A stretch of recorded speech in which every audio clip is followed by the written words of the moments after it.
어디서도 들을 수 없는 통상 이슈를 수다로 풀어보는 통상의 수다. 핫피플들과 함께 다양한 통상 이슈를 깊이 있게 얘기하는 토크쇼입니다. 오늘 첫 방송 주제는 바로 디지털 통상인데요. 이에 대해 말씀해 주실 두 분을 모셨습니다. 먼저 우리 정부의 통상 분야를 대표하는 유명희 통상교섭본부장님, 드라마, 영화, 예능, 엔터테인먼트 콘텐츠로 한류를 이끄는 기업 CJ E&M의 강호성 대표님이 나오셨습니다. 안녕하세요. 안녕하세요. 네. 두 분 모두 정말 뵙고 싶었던 분들인데 이렇게 만나뵙게 돼서 진심으로 영광입니다. 먼저 유명희 통상교섭본부장님은 WTO의 사무총장 후보에 오르셔서 대한민국의 국제적 위상을 높여주시기도 하셨고요.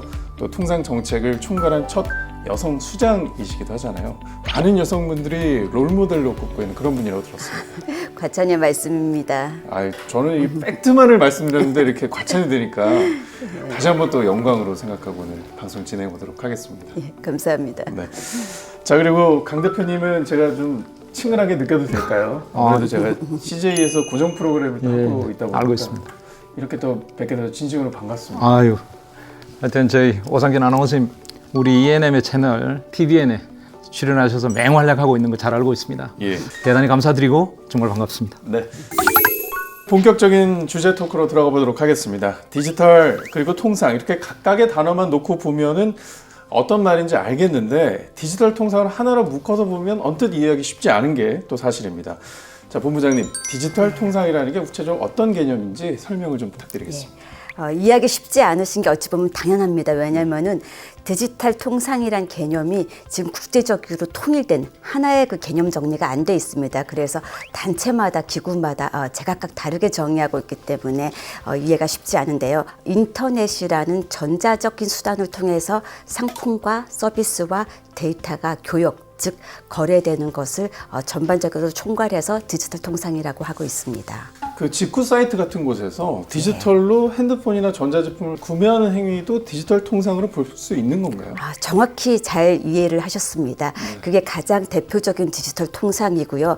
그렇게 눈에 보이는 상품뿐만이 아니라 예를 들어 우리나라 그 시청자가 넷플릭스 사이트에 들어가서 해외 영화를 본다든지 아니면은 MS 클라우드에 자기 사진을 저장을 한다든지 그리고 우리나라 그 학생이 해외 대학교에 있는 온라인 강의를 원격으로 듣는다든지 이런 거 모두가 디지털 통상이라고 할 수 있습니다. 즉 두 가지 차이점이 있는데 옛날에 오프라인으로 하던 거는 실제 만나서 계약하고 구매하고 들여와서 다시 또 상점에 가서 또 팔고 이랬으면은 이제는 인터넷이라는 전자적 수단을 통해서 그냥 소비자가 클릭해서 구매하는 그런 게 디지털 통상의 그 기본적인 그 거래 방식의 차이고요. 거래 대상도 직구하는 그 상품뿐만이 아니라 서비스, 데이터 이런 것까지도 거래를 할 수 있다는 게 그 차이점입니다. 요즘 집콕 시대, 비대면 시대에 없어서는 안 될 필수가 된 온라인 구매. 자, 우리가 용어만 잘 몰랐지 이미 디지털 통상은 우리가 하고 있고 일상화된 것들이 굉장히 많이 있었네요. 예, 일상화뿐만이 아니라 특히 코로나 이후에는 아주 가속화되고 있습니다. 그래서 온라인을 통해서 소비자가 이제 구매를 하는 그런 이 온라인 B2C 시장 같은 경우에는 지난 5년간 한 20% 정도 성장을 했습니다. 그래서 현재 전 세계 시장 규모가 한 26조 불로 추정이 되고 있습니다.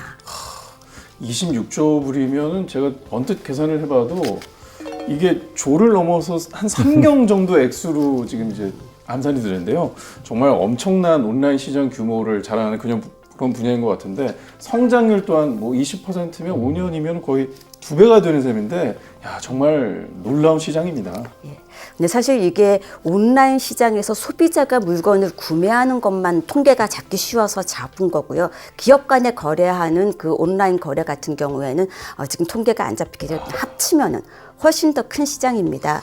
그리고 이제 기업의 입장에서 봐서도 실제 바이어랑 만나갖고 하는 계약과 달리 온라인으로 거래를 할 수 있어서 비용을 절감할 수 있고 우리 중소기업이나 스타트업들도 아이디어나 상품만 있으면은 전 세계로 수출할 수 있는 그런 많은 잠재성을 갖고 있습니다. 그래서 앞으로 더욱더 발전할 가능성이 큰 부분이라고 할 수 있습니다. 네, 콘텐츠 기업 입장에서도 굉장히 매력적인 시장이 알 수 없을 것 같습니다. 네, 그렇습니다. 지금 디지털 기술을 통해서 글로벌 기업으로 된 기업들이 많이 있지 않습니까? 예를 들어서 아마존 같은 경우에는 1994년에 온라인 서점으로 시작했다가 지금 전 세계 최대 융합 플랫폼으로 성장했고요. 그리고 넷플릭스의 경우에는 1997년 DVD 대여점으로 시작했다가 지금 세계에서 가장 큰 컨텐츠 스트리밍 플랫폼으로 성장하지 않았습니까? 예.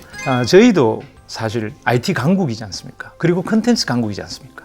이러한 IT와 컨텐츠를 바탕으로 저희 기업들도 지금 디지털 플랫폼을 통해서 글로벌 진출하고 있습니다.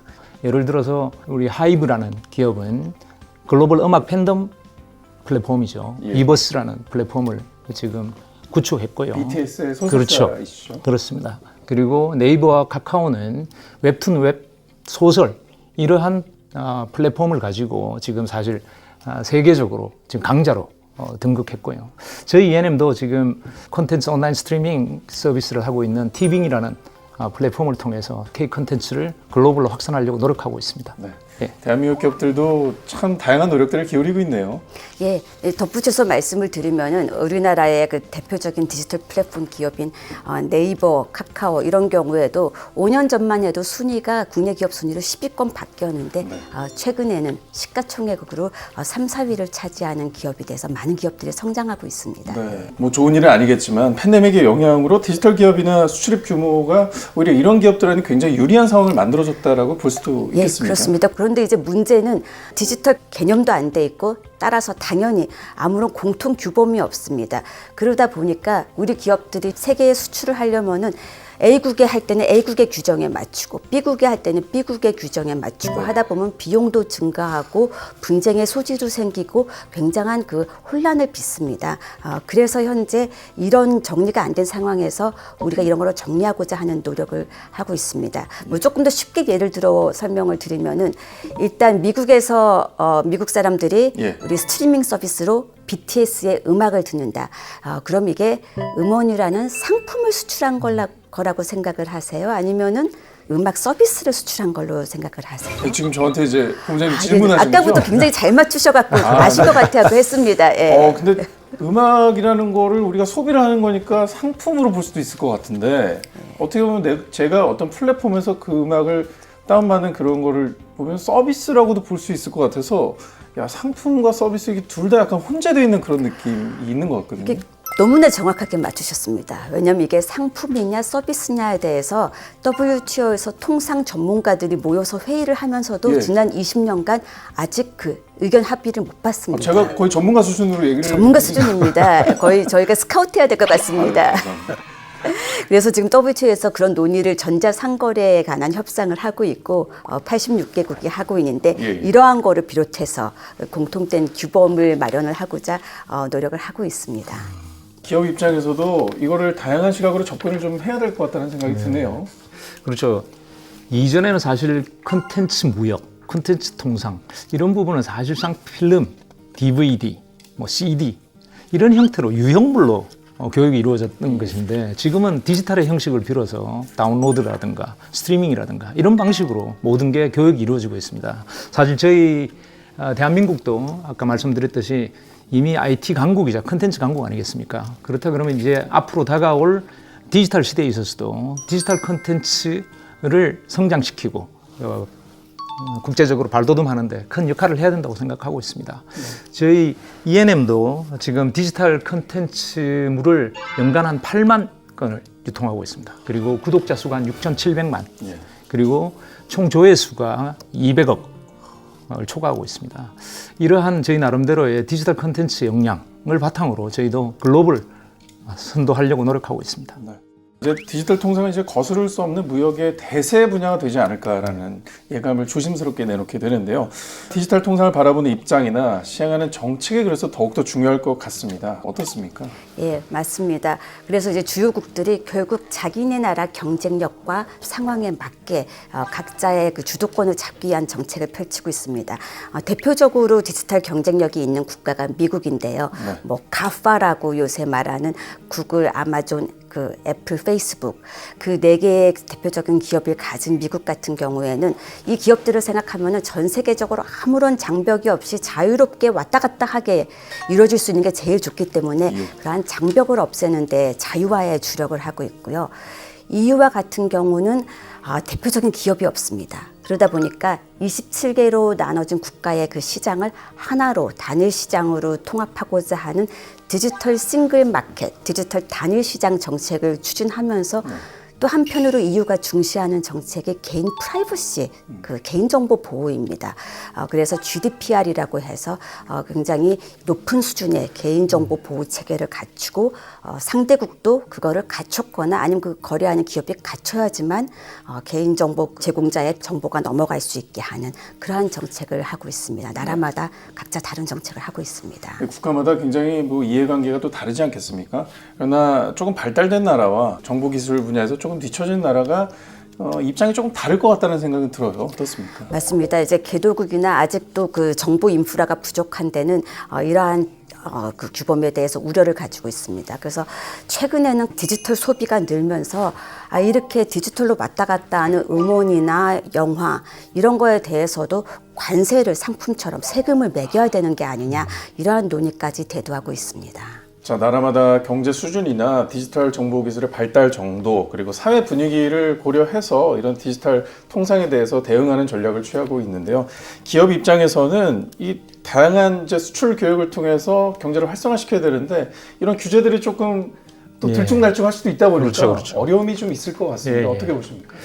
사실 그 문화산업 또는 콘텐츠로 다른 나라로 진출한다는 것이 많은 제약이 있습니다. 사실.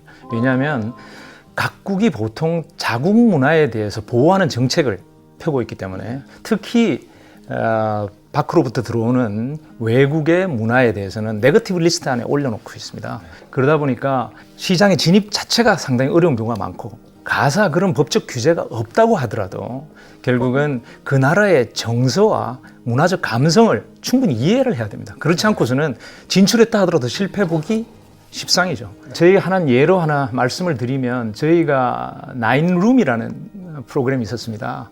김인선 씨와 김혜숙 씨가 출연했던 사형수와 그 변호사의 어떤 이야기였는데 이 부분을 저희가 프랑스와 독일에서 리메이크를 좀 해보고자 했어요. 근데 결국 실패했습니다. 그 이유가 뭐냐면 이미 유럽에서는 거의 사형 제도가 폐지가 돼 있었거든요. 그러다 보니까 이게 안 맞는 겁니다, 정서가. 덧붙여 말씀드리면 유럽에서 사형 제도가 왜 폐지가 됐냐를 잠깐 보면 컨텐츠 힘인데요. 옛날에 아랑드롱과 장가방이 나왔던 암흑가의 두 사람이라는 영화가 있었습니다.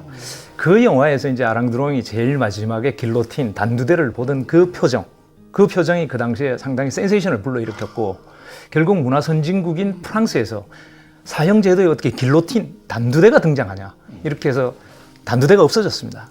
그것을 기점으로 해서 더 나아가서 사형 폐지까지 이제 이루어졌던 거죠. 그 콘텐츠의 힘을 보여주는 그렇습니다. 사례겠네요. 예, 그런 것처럼 컨텐츠 힘이라는 게 상당히 크다고 할 수 있고요. 어쨌든 저희 ENM도 K 컨텐츠가 글로벌적으로 성공할 것이다. 이런 것을 저희는 충분히 확신했습니다. 그렇기 때문에 오래전부터 전진기지를 가지고 현재 진출을 해왔고요. 그렇게 해서 지금 저희 ENM이 한 6천억 가까이 해외 수출을 하고 있습니다. 그리고 우리 스튜디오 드래곤은 매출의 50% 이상이 글로벌 매출입니다. 네. 더군다나 뭐 온 국민의 경사 아니었겠습니까? 이 CJ ENM에서 투자한 기생충만 봐도 아카데미 4개 부분을 또 석권을 하면서 세계 각국으로 또 수출해서 대한민국의 문화 강국임을 또 한 번 각인시켜 주었는데요. 글로벌 OTT 플랫폼에서도 시청 서비스를 CJ ENM의 콘텐츠를 제공하고 있고요. 그런 것도 또 전 세계인들이 재밌게 또 보고 있는 거 아니겠습니까? 기업 입장에서 노력한 것이 어떤 대한민국의 성과라는 것을 함께 기뻐할 수 있다는 것에 자부심을 느끼실 수 있을 것 같아요. 예. 뭐 이 자리를 빌어서 몇 가지 조금 말씀드리면 사실 25년 전, 즉 1990년대 중반까지만 하더라도 우리나라가 사실 문화 산업의 발달 정도에 있어서는 후진국이었습니다. 사실 그랬던 것이 예를 들어서 90년대 중반까지 가장 흥행했던 영화가 뭐냐면 서편제 투캅스였습니다. 그게 93년도 영화인데 그 영화의 관객이 개봉관에서 한 100만여 정도였습니다. 그런데 그로부터 10년 후 실미도 그리고 태극기 날리며 이런 영화가 10년 만에 1000만 관객을 찍기 시작했습니다. 불과 10년 사이에 어떤 일이 있었을까? 스크린 쿼터제에 기댔던 우리 국내 영화 산업 아니었겠습니까? 그런 상황에서 어쨌든 멀티플렉스라는 복합 상영관 시설을 내걸면서 여러 가지를 천명했습니다. 첫 번째, 우리 영화에 대해서 스크린을 최대한 확보해 주겠다. 그리고 두 번째, 그 상년간 수입을 가지고 제작으로 선순환시켜주겠다. 그리고 세 번째, 이러한 상년간 확보를 통해서 흥행에 대한 예측 가능성을 부여함으로써 금융회사들이 대규모 투자를 할 수 있게끔 이 틀을 마련해 줬습니다. 네. 이러한 부분들이 결국은 결실을 맺어서 불과 10년 사이에 그러한 큰 변화가 이루었고 아카데미 사관왕 하지 않았습니까? 네. 그리고 우리 또 BTS 꿈의 핫 100 싱글 차트 벌써 4곡이 1등으로 올라갔고요. 예. 넷플릭스에서 우리 K-드라마가 1등을 하는 그런 큰 성과를 거둔 것 같습니다. 네. 자, 부모님 입장에서도 이런 K 콘텐츠의 선전이 또한 또 자랑스럽게 느껴지실 것 같습니다. 예, 그렇습니다. 사실은 제가 업무적으로나 개인적으로나 이 부분에 나서는 저도 굉장히 많이 듣고 있는데요. 일단 업무적으로는 제가 만나는 해외 주요 인사들이 저와 대화를 시작할 때 우리 K 콘텐츠 문화로 많이 시작을 합니다. 아주 대표적으로 제가 지난 4월에 EU 본부가 있는 벨기에에 출장을 갔는데 벨기에의 경제를 담당하는 부총리가 자기 딸이 K-팝의 팬이다. 그러면서 이제 대화를 시작을 했고 좀 이따가 이어서 만난 EU 집행위에서 환경을 담당하는 이 집행위 한 부총리쯤 해당하는 분은 자기 아들이 굉장히 한국말을 잘한다. 그 이유가 한국 게임에 빠져서 한국말까지 다 익혀서 공부를 했다. 근데 자기는 한국 영화의 팬이다. 이렇게 해서 해외에서 진짜 그런 얘기를 많이 듣고 있습니다. 아니 그런 강요들을 K 콘텐츠를 통해서 대화가 그렇습니다. 이렇게 술술 풀리면 굉장히 부드럽게 풀어집니다. 그렇죠. 일이 더 잘 되는 거잖아요. 그럼 막 웃으면서 시작을 합니다. 이 어려운 통상 협상을. 그다음에 사실 또 두 번째로는 개인적으로 제가 디지털과 연결해서 조금 더 말씀을 드리면은 사실은 저희 아들이 이 K-팝을 특히 유럽 지역에 해외에 홍보하는 그런 글로벌 홍보를 이제 수년째 담당을 했는데 얘 같은 경우도 이 코로나가 생기면서 옛날 같으면 다 콘서트를 나갔던 일이 사실 업무가 완전히 중단이 됐습니다. 예. 그래서 이제 요새 하는 홍보는 다 디지털 홍보입니다. 예를 들어 폴란드의 유명 유튜버, 캐나다의 유명 유튜버에 우리 K-팝의 그룹을 출연을 시켜서 거기에 전 세계에 홍보를 했고 인도의 유명한 인스타그래머들을 통해서 K-팝 그룹의 틱톡 챌린지를 하게 해서 아시아 시장에 우리 K-팝을 홍보하는 식으로 우리가 강점을 갖고 있는 문화 콘텐츠와 젊은이들의 디지털에 대한 여러 가지 아이디어들 이게 결합하면은 1인 기업, 스타트업 정말 많은 일자리가 창출될 수 있을 것 같은 그런 무한한 잠재성을 봤습니다. K 콘텐츠가 이제는 전 세계인들이 즐기는 콘텐츠가 된 건 모든 분들이 다 잘 알고 계실 것 같습니다. 특히나 이제 해외 수출을 겨냥한 CJ ENM의 또 장기적인 계획은 무엇인지 듣고 싶네요. 네, 저희 ENM은 1995년 드림웍스의 그 당시로서는 상당히 막대한 자금이라고 할 수 있는 3천억을 투자하면서 문화 산업에 뛰어들었습니다. 할리우드의 글로벌 제작 시스템을 이제 벤치마킹 했고요. 저희의 장기 비전은 글로벌 엔터테인먼트 회사였습니다. 글로벌을 생각하고 이 산업에 뛰어들었고요. 국내에서 최대 크리에이티브 풀을 우리가 확보하고 있는 국내 넘버원 컨텐츠 기업답게 K 컨텐츠의 글로벌화에도 우리가 열심히 나아갈 예정입니다. 단순히 저희 IP를 유통하는 것 또는 우리 IP를 현지에서 리메이크하는 것 이 수준을 벗어나서 현지에서의 현지한 컨텐츠를 현지의 원천 IP를 활용해서 하는 것까지 적극적으로 펼쳐볼 예정이고요. 지금 유명한 터미네이터 그리고 미션 임파서블을 제작한 스카이댄스에 저희가 투자를 하고 그들과 같이 지금 할리우드 컨텐츠를 지금 같이 만들어 나가고 있습니다. 네. 또 K 콘텐츠 또 대한민국 문화왕국으로 자리매김하는데 더더욱 CJ ENM이 각별의 노력을 기울이셔서 또 대한민국 사람으로서 응원할 만한 콘텐츠를 제작하시길 또 한번 응원해 보도록 하겠습니다. 감사합니다. 디지털 통상 규범에 대해서 저희가 얘기를 해봐야 될 것 같은데요. 아직 국제사회에서 명확하게 규범이 정해지지 않았다라는 말씀해 주셨습니다. 그렇다면 이거를 만들기 위해 규범을 정립하기 위해서 주로 국제사회에서 어떤 사항들이 논의되고 있을까요? 제가 먼저 질문을 드리겠습니다. 아나운서님께 해외 직구를 해보신 적이 있습니까? 제가 최근에 신발을 한 켤레 직구로 좀 사서 아내에게 선물을 했었습니다. 굉장히 좋은 일을 하셨습니다. 근데 아마 불편함이 있으셨는지 없으셨는지 모르겠는데 어쨌든 이제 기업 간의 거래를 할 때 옛날 같으면 다 종이로 서류가 이루어지고 굉장히 복잡한 절차가 있었는데 이 WTO에서는 이러한 전자상거래를 원활하게 하자. 종이가 아니라 전자적으로 문서가 왔다 갔다 할 수 있게 하자.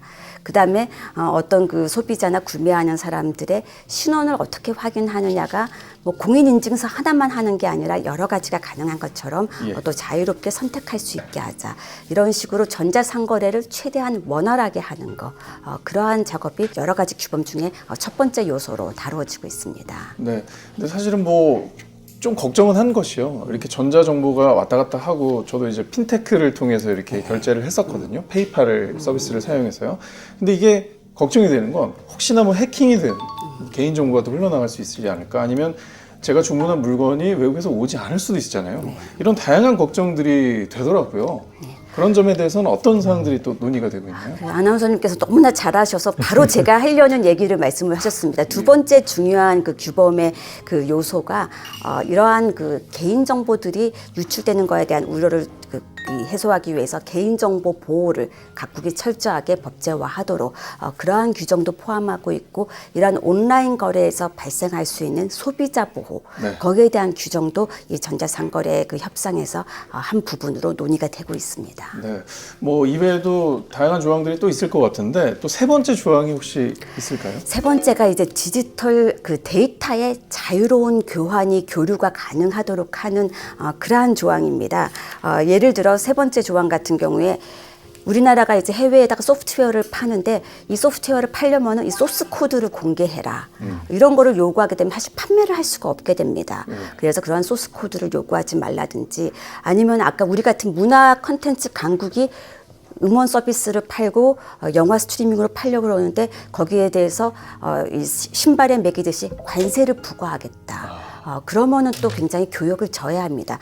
그러한 관세를 부과하지 않도록 WTO에서 논의 중이고, 현재 지금 이 관세 부분에 대해서는 WTO에서 계속 한 98년도부터 무관세를 하는 거로 계속 그 무관세 기간을 연장하면서 유지를 해오고 있습니다. 그렇다면 한류 드라마나 뭐 음원들이 이제 디지털화된 콘텐츠로 나갔을 때 무관세 원칙이라고 하면 관세를 한 푼도 안 내게 된다. 예. 이런 혜택이 주어진다는 거죠. 예, 그렇습니다. 다만 이제 이게 코로나 이후에 굉장히 이런 소비가 늘면서 일부 나라에서는 여기에도 관세를 붙여갖고 우리가 이 세수 수입을 거둬야 되는 게 아닌가라는 논의가 있어서 올해 12월에 열리는 WTO 장관회의에서도 이게 다뤄질 건데, 아무튼 우리 정부로서는 이러한 무관세 원칙이 계속 지켜질 수 있도록 적극적으로 협상에 임하겠습니다. 네.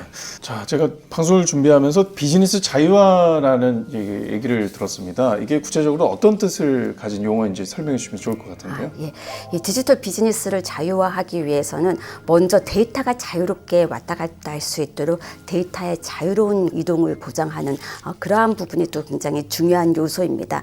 그 다음에 클라우드 서버 같은 경우를 뭐 모든 나라마다 둬야 된다. 우리나라에서 있는 데이터는 우리나라에다가 꼭 그 클라우드 서버를 둬야 된다.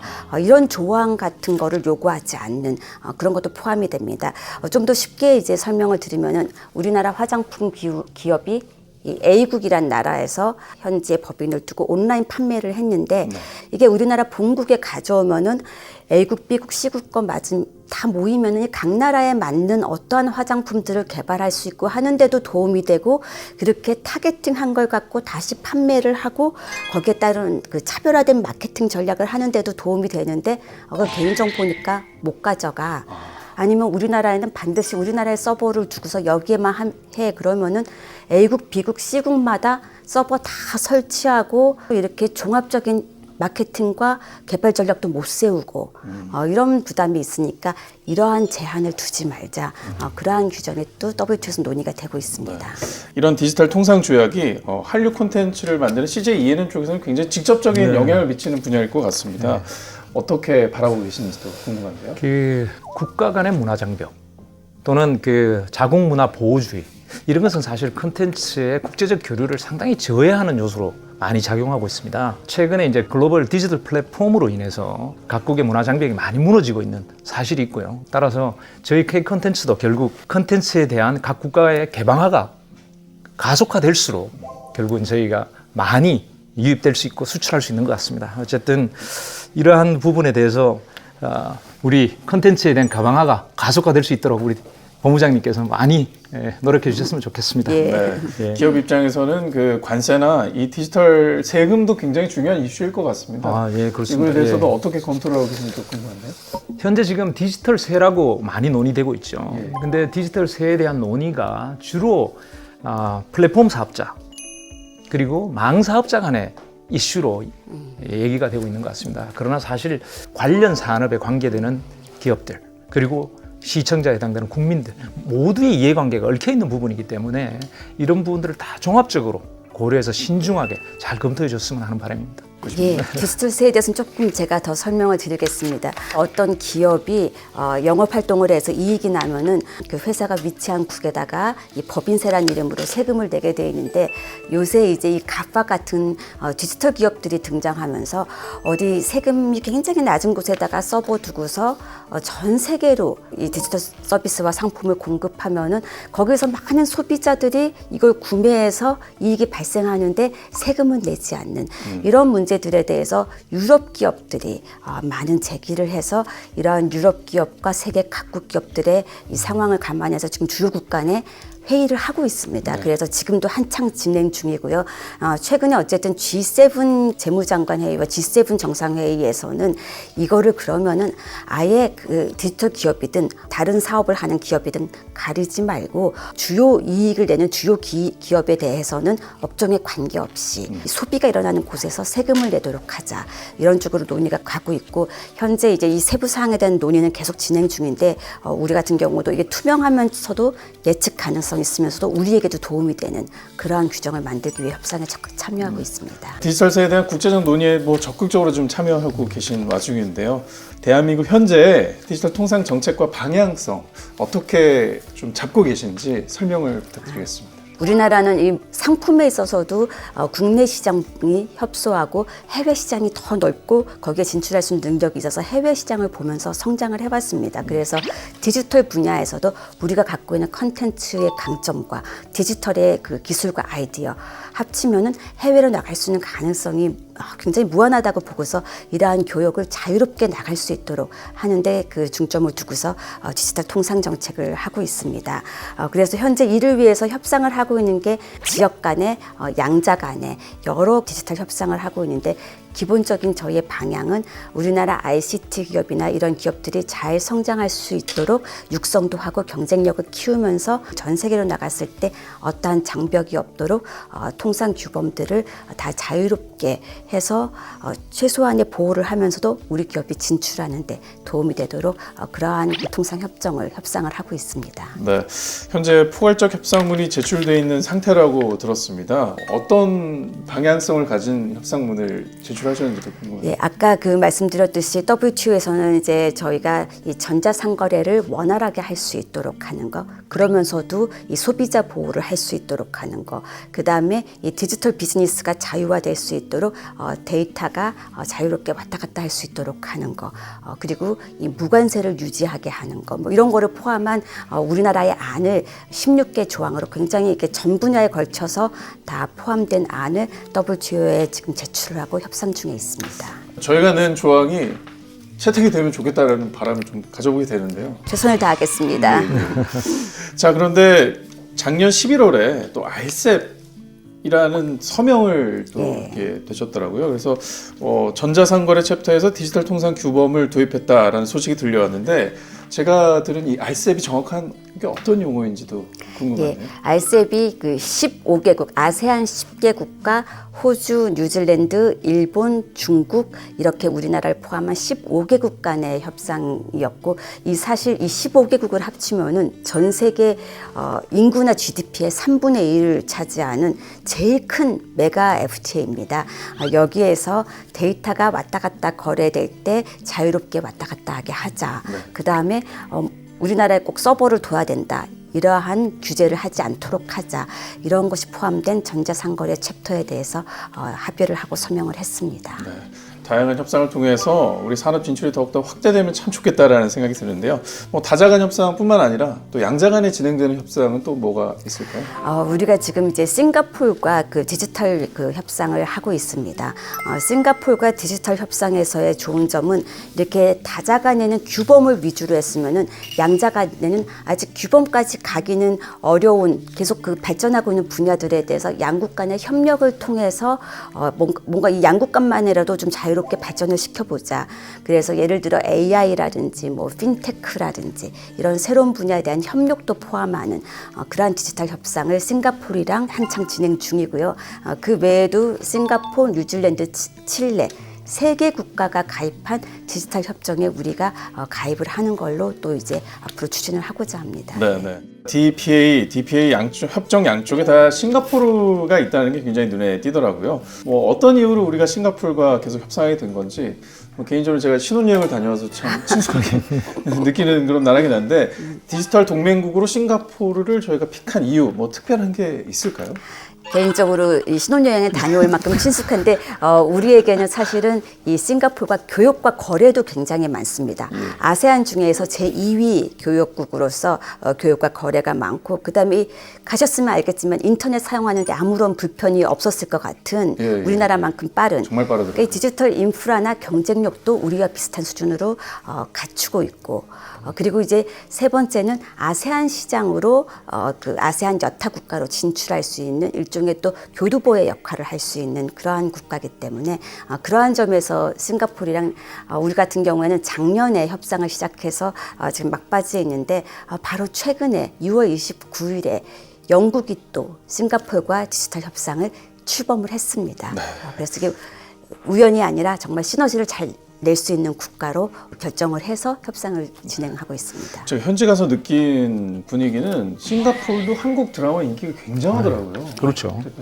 예, 지금 사실 싱가포르이 지금 그 아시아, 특히 동남아시아의 문화 기지로서는 지금 백화입니다, 사실상. 싱가포르에서 가장 인기 있는 드라마 10개 중에 5개가 저희 K-드라마. 아시아에서 가장 큰 TV 컨텐츠 박람회가 여기서 열리는데 저희도 매년 참가하고 있습니다. 그리고 아시아에서 가장 큰 컨텐츠 시상식이 있습니다. 거기서 저희 사랑의 불시착이 베스트 드라마로 선정되기도 했습니다. 싱가포르이 사실 저희 ENM에 대해서 상당한 K 컨텐츠의 대표 기업이라는 건 알고 있었는데 그 수준에 대해서는 뭐 잘 몰랐습니다. 그러다가 저희 마마를 한번 싱가포르에서 한 적이 있는데 시상식이 열렸죠. 그렇죠. 거기서 저희 하는 제작 역량을 보고 글로벌 제작 역량을 갖춘 기업이다라고 하면서 상당히 인정을 해주고 있는 그런 상황입니다. 네. 자, 싱가포르, CPT, PP 뭐 이런 외부 협정 뭐 다양한 것들이 이루어지고 있는데요. 정부에서는 구체적으로 또 다른 어떤 노력을 기울이고 있는지도 궁금해하실 분들이 많을 것 같습니다. 사실은 다른 나라와 협상을 할 때 우리의 또 경쟁력은 국내 제도가 잘 정비가 돼 있어야지 거기서 경쟁력과 협상의 힘이 나옵니다. 그래서 우리나라 국내 제도도 다른 나라와 이러한 통상 협정을 통해서 전 세계로 나가는데 제약이 없도록 잘 정비하는 작업을 하고 있고요. 그다음에 사실은 인력도 중요합니다. 디지털 인력들이 전문가들이 많이 양성되는 게 중요해서 저희가 디지털 아카데미 같은 거를 통해서 전문 인력을 양성하고 있고 무엇보다 이제 또 가장 중요한 게 오늘과 같은 통상 이수다를 통해서 국민 여러분들과도 디지털에 관해서 많이 소통하고 알려나가고 의견을 듣는 그런 노력을 하고 있습니다. 네, 이제는 시청자 여러분의 댓글 또 질문 이런 거에 답변할 시간을 가져볼 텐데요. 통상TV에서는 통상 이슈다 첫 방송 이벤트로 국민들께 디지털 통상에 대한 궁금증을 댓글로 남겨달라 이런 부탁을 드렸습니다. 사실 첫 방송이다 보니까 저희도 긴장을 했었는데요. 혹시 두 분은 댓글로 몇 개 정도의 질문이 달렸다라고 예상하세요? 뭔가 먼저 한번 남의 답을 보고 따라하겠습니다. 뭐 첫 방송이니까 아무래도 아직까지 알려지지 않지 않겠습니까? 그렇죠. 그래서 댓글 100개면 많지 않을까. 100개. 자, 대표님 100개 보셨는데요. 두 번째 답하는 사람은 이래서 유리합니다. 저는 100개보다 조금 더 써서 예. 200개 200개. 정도로 이렇게 생각을 합니다. 자, 두 분 틀렸습니다. 예, 틀렸습니다. 예, 정답은 400개였습니다. 야, 디지털 통상에 이 시청자 여러분이 이렇게 관심이 많으셨는지 저도 굉장히 놀라운 숫자였는데요. 뭐 기존과 다른 디지털 통상 규범이 뭔지, DPA 가입을 추진할 이유가 뭔지, 뭐 유망 직종이 뭔지 이런 다양한 질문들이 들어왔는데 이 중에서 엄선해서 질문 2개 추려봤습니다. 자, 첫 번째 질문으로 들어가 보도록 하겠습니다. 6192님께서 질문하시는 내용인데요. 디지털 통상이 확대되면서 사생활 보호, 또 소비자 보호 등의 문제가 심각해지고 있는데 우리나라에서는 어떤 정책적 대안을 마련하고 계신지 궁금합니다. 라고 질문 주셨습니다. 자, 어떤 분이 답변을 주시면 본부장님께서. 정책이니까 제가 답을 하겠습니다. 그 개인정보를 보호하고 하는 것이 굉장히 또 디지털 통상과 정책의 중요한 내용입니다. 그래서 아까 EU의 경우에는 개인정보를 굉장히 중요시해서 이 GDPR이라고 이 개인정보 법제를 높게 가져가고 있다고 했는데 이 EU 같은 경우에 자기네 나라만큼 잘 개인정보 정비가 갖춰진 나라에 대해서는 동의 없이도 개인정보를 왔다 갔다 할 수 있게 하는 그런 인정을 해주고 있는데 우리나라가 바로 그 정도로 굉장히 높은 수준의 그 개인정보 법제를 가지고 있다고 해서 적정한 수준이라고 하는 그 초기 결정을 한 상태입니다. 그래서 저희가 수개월 내에 최종 결정을 할 걸로 예상을 하는데요. 그만큼 우리가 개인정보 법제를 잘 갖추고 있다는 그 말씀을 드리고 그다음에 이 각종 법을 통해서 온라인 상거래상의 소비자를 보호할 수 있는 그러한 장치도 갖춰나가고 있어서 온라인 소비자 보호를 위한 법률도 정비되어 있습니다. 마지막으로 이게 혹시나 디지털 통상에 대해서 이렇게 정보가 자유롭게 왔다 갔다 해도 괜찮은 거냐고 우려하시는 분이 있는데 이런 협상을 할 때도 개인정보 보호를 위해서나 아니면은 국가 안보를 위해서나 일정 부분에 대해서는 민감한 거는 예외로 할 수 있도록 하는 조항도 포함시켜서 여러 가지 각도에서 이 부분에 대한 우려를 반영하고 있다는 말씀을 드립니다. 네, 질문하신 분뿐만 아니라 많은 시청자분들께서도 이 정도면 안심할 수 있겠다라고 충분히 생각하실 수 있을 것 같다는 생각이 듭니다. 자, 그럼 다음 질문으로 넘어가 볼게요. 4455님이 디지털 통상 시대에 발빠르게 대응해서 우리나라에도 다수의 글로벌 기업이 탄생하면 좋겠다라는 바람 가지시면서 선택과 집중을 해서 차별화된 영역을 선점해야 할 텐데 주목하고 있는 분야가 어디일까요? 라고 질문을 주셨습니다.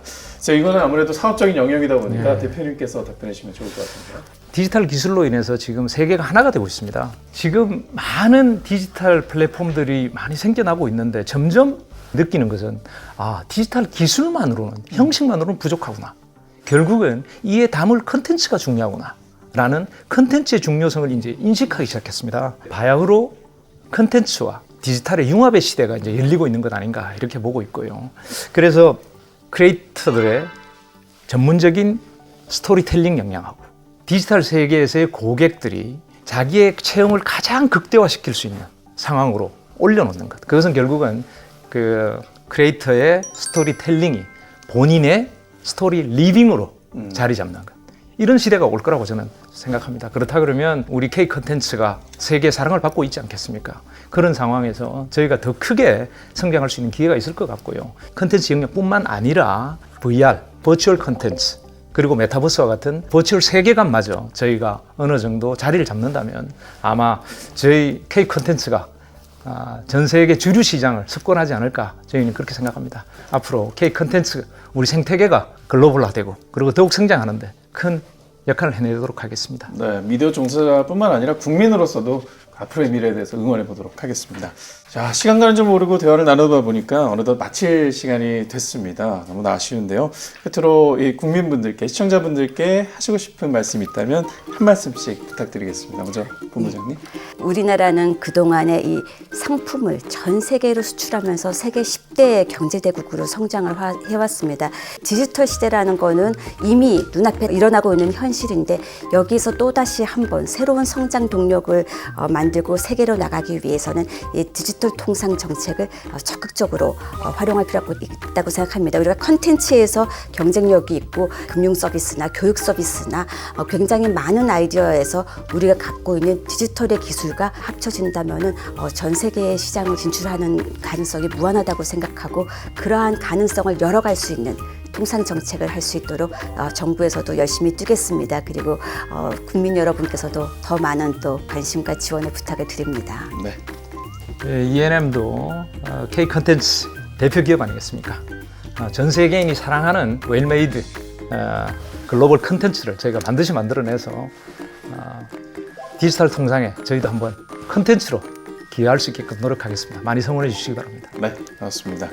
초고속 인터넷, 인공지능, 빅데이터 같은 디지털 기술이 발전해 우리는 국경 없이 온라인으로 물건을 사고 해외 서비스를 이용하는데 제약이 없는 초국경 시대를 살아가고 있습니다. 이러한 변화를 발빠르게 대응하면서 우리가 K 콘텐츠 강국, 대한민국의 디지털 통상 강국이 됐으면 하는 바람을 가져봅니다. 오늘 이야기 나눈 K 콘텐츠와 디지털 통상에 관해서 통상TV의 핫한 콘텐츠, 통상 핫 이슈에서도 다루고 있으니까 관심 있는 분들은 많이 관심 가져주시고 시청해 주시길 부탁드리겠습니다. 네, 그럼 다음 시간에도 매력적인 통상 주제와 함께 여러분께 다시 인사드리도록 하겠습니다. 도움 말씀 주신 본부장님 대표님 오늘 수고하셨습니다. 감사합니다. 감사합니다. 네, 시청해주신 여러분 고맙습니다. 안녕히 계십시오.